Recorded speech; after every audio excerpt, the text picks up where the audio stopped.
Be me, 35, successful litigation attorney. Specialize in employment discrimination cases. Make $280K a year. Corner office. The whole 9 yards. I spent my entire career fighting the patriarchy from within the system. Every case I win is a small victory against centuries of oppression. Today, I'm meeting with a potential client. Some guy claiming he was passed over for promotion due to gender discrimination, already rolling my eyes before he walks in. His name is Jack, mid-40s, dressed in a cheap suit. Probably can't even afford a decent lawyer. He sits down, starts explaining his situation. Worked as a nurse for 15 years at prestigious hospital. Consistently, top performer, excellent reviews. Patients loved him. Applied for nurse manager position 3 times. Each time passed over for women with less experience. He's talking, and I'm barely listening, internally composing my rejection speech. Dude, do you have any idea how ridiculous you sound right now? Men have run everything forever, and you're complaining about one management position. He's showing me documentation, emails, performance reviews. I'm nodding politely, but inside I'm seething. The audacity of this man to claim victimhood. He mentions he's a single father, raises his daughter alone. Okay, cool. You want a medal for doing basic parenting. Women do that while facing actual discrimination. He tells me that during the interview, the panel asked if he could handle the emotional demands of managing staff. Asked if he thought his male communication style would work with the predominantly female nursing staff. One interviewer literally said they were looking to maintain the nurturing culture of the department. I'm thinking, okay, maybe those questions were inappropriate. But context matters. Nursing has been one of the few female-dominated fields. Maybe they're just trying to preserve that. Why does he need to invade every space? I tell him I'll review his case and get back to him. He leaves. I immediately file it in my mental trash bin, call my colleague, we grab lunch. I'm ranting about this guy's entitlement. She's laughing. Agrees it's ridiculous. Men finally get a tiny taste of being excluded, and they lose their minds. We toast to karma. Few days later, Jack calls me. Asks if I've made a decision about his case. I'm busy. Tell my secretary to inform him we're passing. Not a good fit for the firm. He sends an email, thanking me for my time. Says he understands, we'll look elsewhere. His politeness almost makes it worse somehow. Like he expected this. Whatever. I have actual important cases to work on. A few weeks pass. I'm in court for a major sex discrimination case. My client was denied partnership at her accounting firm. Clear case of gender bias. I'm going to destroy them. We're in discovery, going through documents.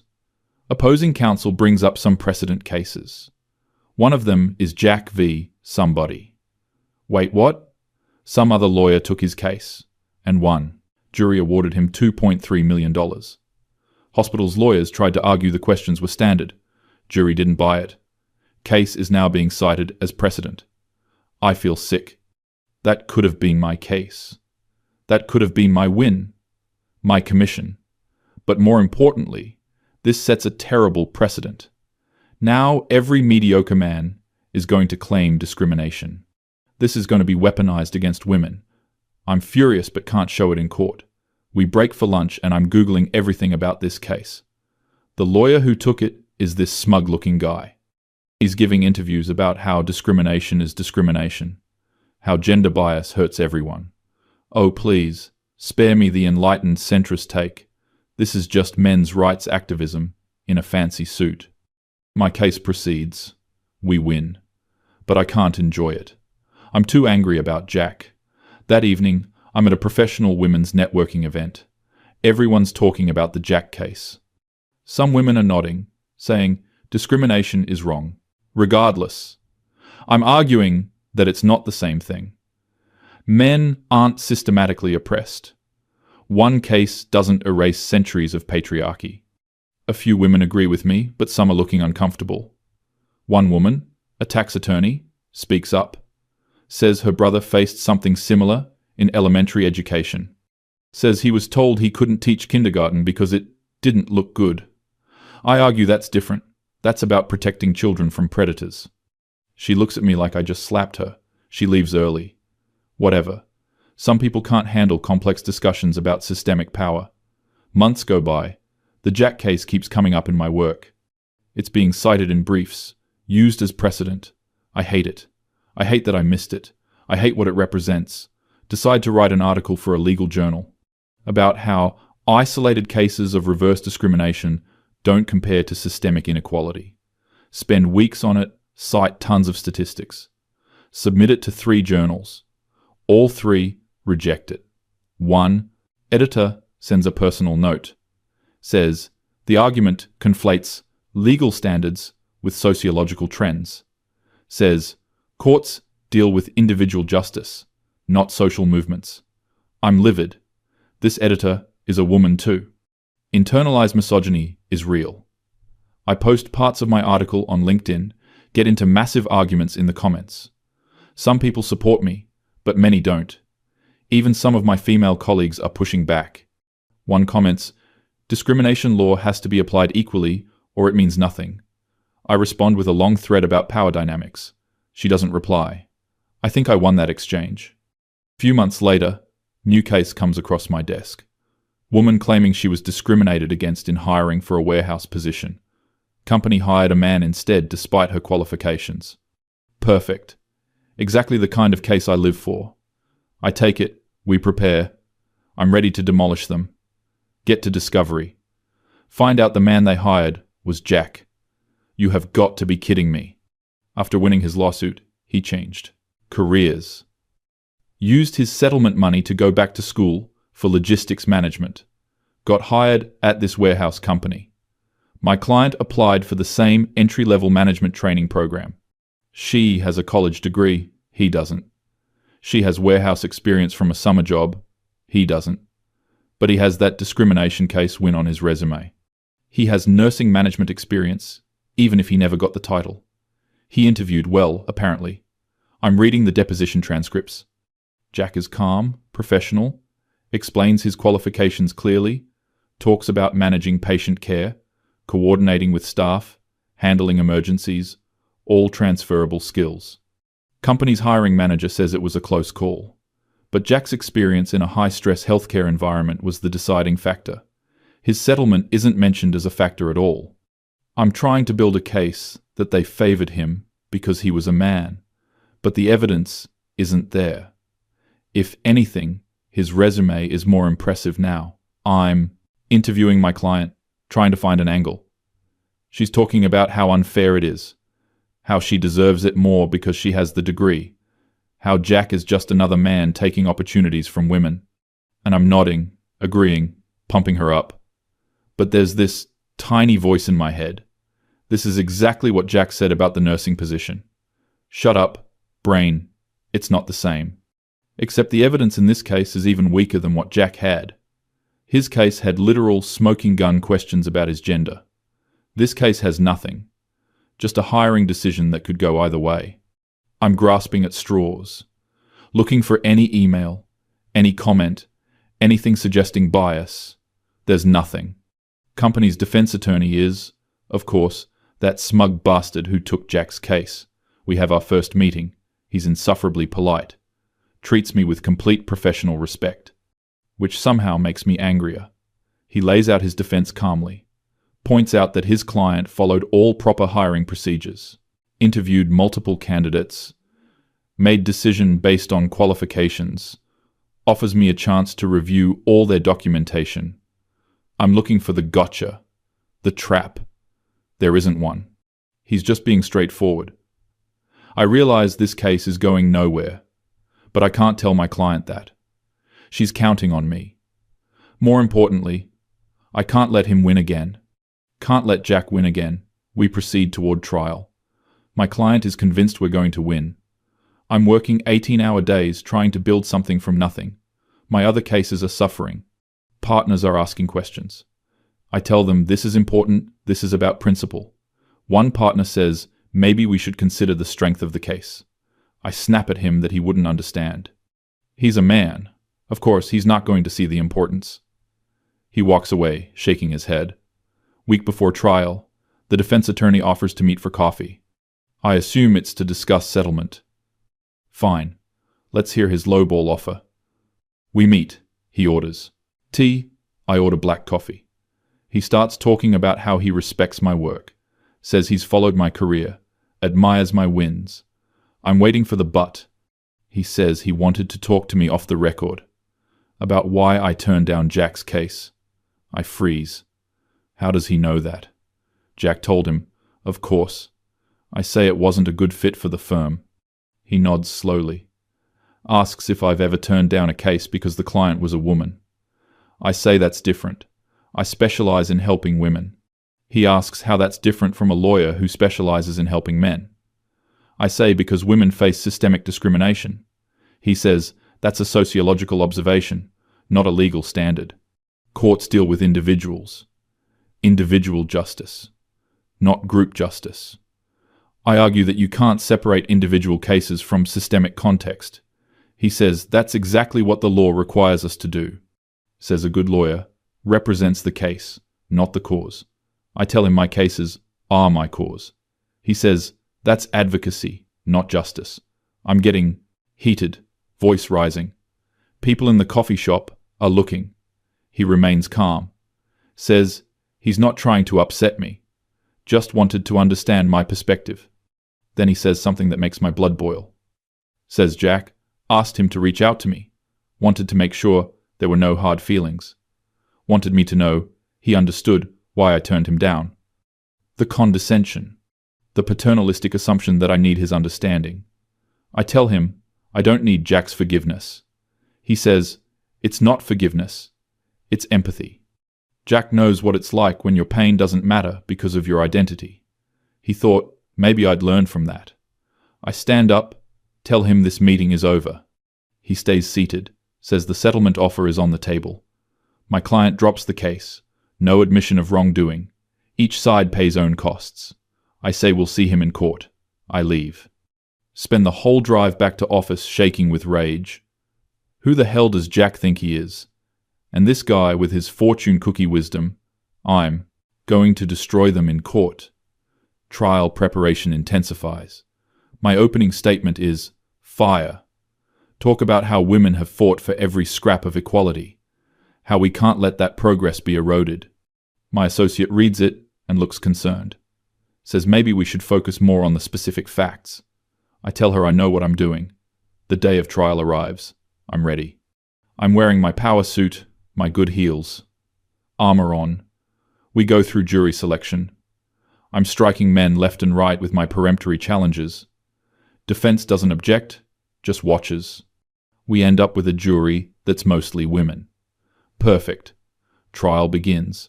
My opening statement goes, well, I think. Jury is listening. Some are nodding. Defense opening is boring and procedural. Just talks about facts and processes. No passion. Good. He's putting them to sleep. We present our case. My client testifies. She's sympathetic. Talks about how hard she's worked. How disappointed she was. Cross-examination. Defense is gentle. Asks her about her qualifications. Asks if she thinks she was the most qualified. She says yes. He asks if she reviewed the other candidates' materials. She says no, but she knows she was qualified. He asks how she knows she was most qualified then. She stammers. Says she just knows. He thanks her. No further questions. Didn't even rough her up. I'm suspicious. We call the hiring manager. I grill him about his decision-making process. He stays calm, explains everything. I ask why he didn't hire my client. He says Jack had more relevant management experience. I pounce. Ask him to explain how nursing relates to warehouse logistics. He patiently explains crisis management, team coordination, resource allocation, all applicable. I ask if he was influenced by Jack being a man. He says no. I ask if he's aware more men work in warehouses than women. He says yes. I ask if he's trying to maintain that. Objection. Speculation. Sustained.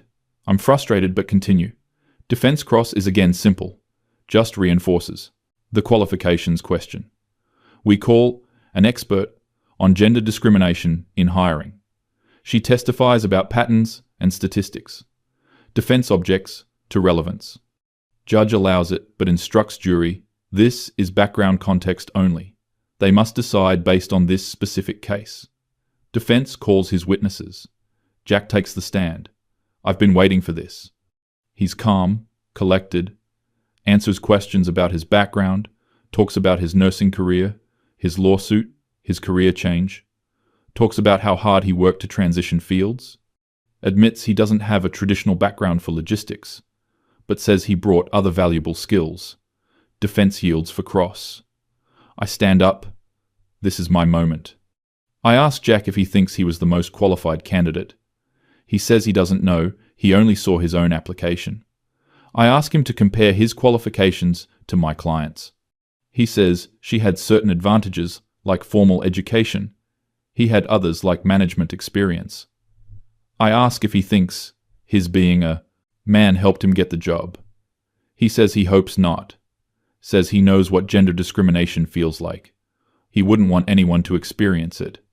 I ask him if he really thinks his experience as a nurse compares to centuries of discrimination against women. Objection. Relevance. Sustained. Judge tells me to focus on the case at hand. I'm flustered. Ask Jack if he felt entitled to the nursing promotion. He says he felt qualified for it. I ask if he feels entitled to take jobs from women. Objection. Argumentative. Sustained. Judge warns me. I ask if Jack believes in affirmative action. Objection. Relevance. Sustained. I'm running out of questions. Everything I ask, Jack answers calmly and reasonably. He's not getting defensive, not getting angry, just answering. I try a new approach. Ask him how his daughter would feel, knowing he took a job from a woman. Defense jumps up. Objection. Judge sustains and calls sidebar. I approach the bench. Judge is pissed. Asks what that question has to do with anything. I argue it goes to his credibility and mindset. Judge says, that's nonsense. Warns me again. One more stunt and I'll face sanctions. I return to Jack. Ask if he has any other questions. If he has anything else to say. I'm rattled. He says he's sorry. My client didn't get the job. Says he hopes she finds a good opportunity. It seems genuine. I dismiss him. I hate him more for being nice. The rest of trial is a blur. Closing arguments. I give everything I have. Talk about the importance of protecting women's progress. How we must be vigilant against backsliding. Jury is listening, but I can't read them. Defense closing is again just facts. Talks about the burden of proof. Says sympathy isn't evidence. Says wanting something doesn't mean you were discriminated against. Jury deliberates for 6 hours. They come back. Verdict for the defense. My client bursts into tears. I'm numb. We lost. Judge thanks the jury, dismisses them. Defense starts packing his briefcase. Jack pats him on the shoulder. They exchange a few words. Jack walks past me, on his way out. Stops. Says thank you for fighting for what you believe in. Says, I mean that sincerely. Says, I hope someday you'll fight for everyone. Walks out. I'm standing there, those words echoing. My client is asking me what happens next. Can we appeal? I tell her, we can discuss options. But I know there's no grounds for appeal. We just lost. Defense approaches. Extends his hand. Says good trial. I don't take it. He withdraws his hand, nods, leaves. I help my client through the aftermath. She's devastated. Asks how this could happen. Says the system is rigged. I'm agreeing with her, but the words feel hollow. Later that night, I'm alone in my office. Partners want a meeting tomorrow about the case, about my performance, about the billable hours I wasted. I'm looking at the trial transcripts, reading Jack's testimony again. He never claimed to be a victim. Never said he had it worse than anyone. Just said he was qualified and deserved fair consideration. That's literally it. Same thing, my client said. Same thing all my clients say. I'm thinking about the defense attorney's words at the coffee shop, about individual justice versus group justice, about representing the case, not the cause. I always thought those were the same thing, that every case was part of the larger fight. But what if some cases are just cases? What if Jack was just someone who got discriminated against? And I turned him away because his discrimination didn't fit my narrative. I start pulling files, looking at all the cases I've turned down over the years. There are dozens. Men claiming discrimination, mostly, but also women whose claims seemed weak or didn't fit the pattern I was looking for. I only wanted the clear-cut cases, the ones that proved my point. I'm remembering Jack in my office that first day, how he had documentation, evidence, a strong case, and I dismissed him immediately. Didn't even really listen, because he was a man. That realization hits me like a truck. I discriminated against him, the thing I claimed to fight against. I did it. I judged him based on his gender, not his case. Assumed he couldn't be a victim because of his identity. Exactly what happened to him at the hospital. Exactly what I fight against in my cases. Oh God, I feel sick. I'm spiraling now. Thinking about every argument I've made, every time I've dismissed someone's experience, every time I've said, that's different. Maybe it wasn't different. Maybe pain is pain. Maybe discrimination is discrimination, regardless of who experiences it. But no, that can't be right. Women have been oppressed for centuries. That has to matter, doesn't it? But Jack never denied that. He just said he also experienced discrimination. Both things can be true. I'm exhausted. Emotionally, intellectually, physically exhausted. I think about calling someone. My colleague, maybe. But I know what she'll say.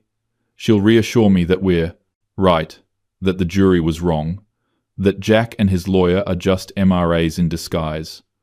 But I don't believe that anymore. I saw Jack on the stand. He wasn't angry or entitled. He was just honest. He experienced discrimination and wanted it addressed. Same as any of my clients. I'm sitting in my dark office at 2 a.m., looking at my diplomas on the wall, my awards, all the cases I've won, and I'm wondering if I've been fighting for justice or just for my side. Next morning, meeting with the partners. They're not happy. Wasted resources, weak case, warning from the judge. Bad look for the firm. I'm barely listening. They're talking about being more selective with cases, doing better cost-benefit analysis. One partner says, maybe I should take some time. Step back, refocus. I ask if I'm being fired. He says no, of course not. Just suggesting a sabbatical. I say, I'll think about it. Meeting ends. I go back to my office. There's an email from Jack. My heart stops. Subject line. Thank you. I'm afraid to open it. But I do. It's short. I wanted to thank you for representing people who face discrimination. My case taught me how isolating it feels when people don't believe you. That's why your work matters, even when we disagree about who deserves that protection. I hope you'll consider that everyone's pain is valid, even if the systems that create that pain are different. Wishing you well, Jack. I read it 5 times. He's thanking me. After I rejected him. After I fought against him in court. After everything. He's still trying to reach me. Trying to help me understand. And the worst part is, I do understand. I finally understand. I turned him away when he needed help. Not because his case was weak, but because I decided his pain didn't matter. Because of his gender. The exact thing I claimed to fight against. I rest my head on my desk. I don't cry. I'm too tired to cry. I just sit there, paralyzed. Completely paralyzed. Not by anger or righteousness, but by the realization that I became what I thought I was fighting. That in my quest to help the oppressed, I oppressed someone else, dismissed their pain, invalidated their experience, because it didn't fit my worldview. My phone buzzes. It's my colleague asking if I want lunch. I don't respond. I can't face her right now. Can't face anyone. Can't face myself. I think about responding to Jack's email. But what would I even say? Sorry I judged you based on your gender. Sorry, I assumed your pain didn't matter. Sorry I did to you exactly what you were complaining about. Any apology feels insufficient, feels self-serving. I close my laptop, look out my window at the city. All those people down there, all with their own struggles, their own pain. And I've spent my career deciding whose pain counts, whose experience is valid, based on demographics, based on theory, based on everything except the actual individual in front of me. The defense attorney was right. Individual justice, not group justice. The law is supposed to treat people as individuals. That's the whole point. And I've been trying to use it as a weapon in a culture war. I pull up Jack's original case file, the one I rejected. Read through it again. It's airtight. He had everything. Documentation, witnesses, clear, discriminatory questions. Any lawyer would have taken this, except me, because I was so sure I knew better. So sure that his type of discrimination didn't exist, or didn't matter, or was somehow justified. I think about all my victories, all the women I've helped. Were those victories less meaningful now? No. Those women faced real discrimination. Their pain was valid, but so was Jack's. Both things are true. That's what I couldn't accept. That both things could be true. I wanted a simple narrative. Oppressor and oppressed. Good and evil. But reality is messier than that. Systems of oppression exist, and individuals within those systems still deserve fairness. Those ideas aren't contradictory. I made them contradictory. Sitting here in my expensive office with my expensive degree, making more money than most people will see in a lifetime, I claimed to speak for the oppressed, while oppressing anyone who didn't fit my template. The irony would be funny if it wasn't so devastating. My secretary knocks, asks if I'm okay. I wave her away. I'm not okay. I don't know if I'll be okay. I don't know how to reconcile this. I don't know how to move forward. Everything I thought I knew feels wrong. But I can't just flip everything either. Systemic inequality is real. Women do face discrimination. That hasn't changed. But maybe my approach was wrong. Maybe I was fighting so hard I couldn't see clearly anymore. Couldn't see people. Only categories. Couldn't hear pain unless it came from the right source. I finally respond to Jack's email. Just 2 words. You're right. Send it before I can overthink. He doesn't respond. Why would he? I sit there the rest of the day, not working, not doing anything, just thinking.